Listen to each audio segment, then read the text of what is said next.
नमस्कार, मैं हूं अविनाश पांडे और आप देख रहे हैं डीटीवी भारत। बिहार में शराबबंदी लागू है, लेकिन शराब की तस्करी भी होती है और शराब की बड़ी बड़ी खेप भी बरामद होती है। और अब तो जहरीली शराब से लोगों की एक बार फिर से मौत हुई है। दरअसल आपको बता दें, मीडिया रिपोर्ट्स की माने तो बेगूसराय के बखरी थाना क्षेत्र में 2 लोगों की मौत शराब पीने से हो गई है। परिजनों का कहना है कि डुप्लीकेट शराब पीने से इन दोनों की मौत हुई है और एक की तबीयत बेहद खराब है। बताया जा रहा है कि तीनों ने शराब पी और 2 की मौत हो गई, जबकि एक अस्पताल में भर्ती कराया गया है उसे। वहीं इस खबर को जैसे ही डीटीवी भारत ने प्रमुखता के साथ चलाया है, वैसे ही खबर का बड़ा असर हुआ है और बेगूसराय के डीएम और एसपी खुद उस गांव में पहुंचे हैं जहां से 2 लोगों की मौत हुई है। इस दौरान डीएम और एसपी ने वहां के स्थानीय लोगों से बातचीत की, मृतक के परिजनों से बातचीत की है। हालांकि स्थानीय लोगों का कहना है कि दोनों की मौत जहरीली शराब पीने से हुई है, डुप्लीकेट शराब पीने से हुई है। लेकिन डीएम अरविंद कुमार का कहना है कि उन्होंने परिजनों से बातचीत की है और ऐसा कोई भी साक्ष्य नहीं मिला है। हालांकि उन्होंने ये कहा है कि अभी पोस्टमार्टम रिपोर्ट का इंतजार किया जा रहा है। जैसे ही वो रिपोर्ट आएगी उसके बाद मृत्यु का जो कारण है वो पता चल पाएगा। पहले जरा सुनिए डीएम ने आखिर क्या कुछ कहा और उसके बाद स्थानीय लोग क्या कुछ कह रहे हैं। बखरी प्रखंड से 2 व्यक्तियों की एक ही गांव के हैं, सबल देव चौधरी और राजकुमार सैनी। इन लोगों की मृत्यु की सूचना आज हम लोगों को सुबह प्राप्त हुई।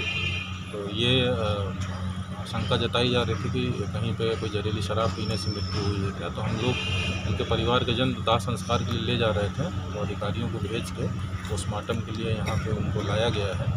और अभी हम और एसपी साहब और पूरी प्रशासनिक टीम भी बखरी प्रखंड जाके उनके परिवार के जनों से भी बातचीत की है। तो उन लोगों ने जो बताया कि यही कि कुछ बाहर का खाया वो पिया नहीं था, घर पे ही थे लोग और कल अचानक से तबीयत खराब हुई। और उसके पश्चात वहाँ पे स्थानीय डॉक्टर को दिखाने के लिए गए। वहाँ पे डॉक्टर ने कहा कि उल्टी दस्त इन लोगों को हो रही थी। तो डॉक्टर ने कहा कि जो बेगूसराय रेफर कर दिया। यहाँ रास्ते में लाने के क्रम में उनकी मृत्यु हो गई।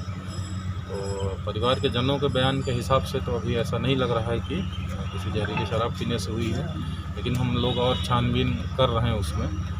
और यहाँ पे भी कुछ परिवार के सदस्य हैं, आप लोगों के सामने भी उनसे पूछताछ की गई। इन लोगों ने भी इस बात की कोई जानकारी नहीं है ऐसा बताया गया है। हालांकि एक वीडियो कोई दिखा रहे थे, कोई सदस्य बोल रहे थे कि शराब पीने से हुई है।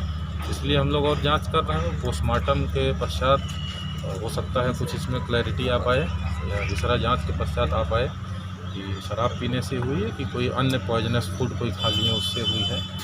तो और तीनों लोग जो है इतना पता चला है कि एक ही गांव के हैं, तो एक दूसरे को जानते ही हैं। और चूँकि एक ही दिन में 2 लोगों की मृत्यु हुई है, तो ये संभावना लग रही है कहीं ना कहीं कोई ऐसी कॉमन वस्तु है जिसका सेवन किए हैं।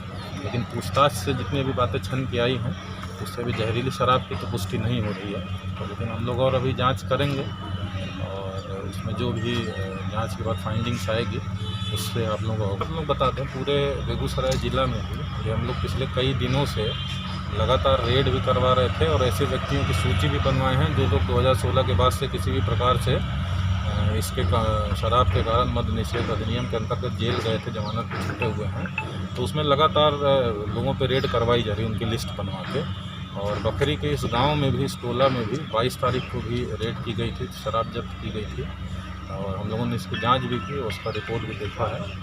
और तो लगातार कार्रवाई की ही जा रही है और जहाँ जहाँ पे हम लोग को सूचना मिलती है और वहाँ पे जिला स्तर टीम से भी रेड करवाते हैं। और ख़ास तौर पे जो हम लोग पा रहे थे कि जो पुराने लोग इस व्यवसाय से जुड़े हुए थे, वही लोग जब बाहर निकल के पुनः चालू कर देते हैं, तो इसीलिए ऐसे व्यक्तियों की सूची बनवा कर उनको बार बार रेड करवाई जा रही है। तो उस गाँव में भी 22 तारीख को हुआ है, रेड हुआ है, उसमें पकड़ाया भी था।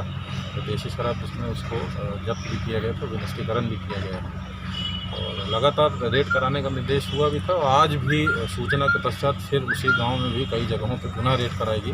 हालांकि कोई शराब, देशी शराब या किसी प्रकार का अन्य चीज़ का कोई बरामदगी नहीं हो पाया। तो लगातार कार्रवाई की जा रही है और इस मामले में और जाँच के पश्चात हो सकता कुछ और स्थिति स्पष्ट हो, लेकिन अभी जहरीली शराब से पीने से मृत्यु हुई, इस बात की कोई पुष्टि अभी नहीं हो रही है। किया मैंने कि एक तो अंग्रेजी शराब डुप्लीकेट वाला धड़ल्ले से बिक रहा है और महुआ शराब जो कि अवैध चीज़ है।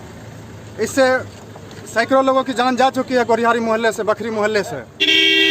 सारा सब लोग और यही दारू बनाता आज है, भाई दिन की के 2 बच्चे मृत्यु की रहता जो है। घटना है और बोलने पर मारपीट वो करता है। भी डुप्लीकेट शराब की वजह से ही है। उस पर कोई लेकिन इस पे पर्दा डाला जा रहा है कि तबीयत खराब है, के दबाव में डाला जा रहा है।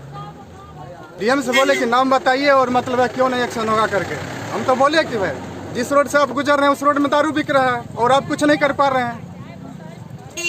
तो कुछ भरोसा दिए हैं कि नहीं? और थाना प्रभारी खुद देख रहा है। तो आपने सुना है कि डीएम अरविंद कुमार वर्मा क्या कुछ कह रहे हैं और साथ ही साथ स्थानीय लोगों का क्या कुछ कहना है। ऐसे में बड़ा सवाल ये उठता है कि जहां पूर्ण शराबबंदी कानून है, जहां शराब पूरी तरीके से अवैध है, ना यहाँ बिक्री हो सकती है, ना उत्पादन हो सकता है और ना ही कोई रख सकता है और ना ही उससे कोई पी सकता है, ऐसे में बिहार में जहरीली शराब आखिर कहां से आई।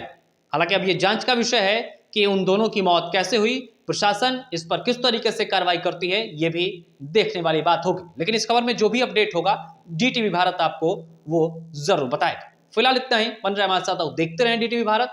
इसके साथ साथ आपसे डीटीवी भारत अपील करता है कि आप हमारे चैनल को सब्सक्राइब करें, आप हमें यूट्यूब पर के साथ साथ फेसबुक पर लाइक करें और ट्विटर पर भी फॉलो करें। फिलहाल इतना ही, नमस्कार।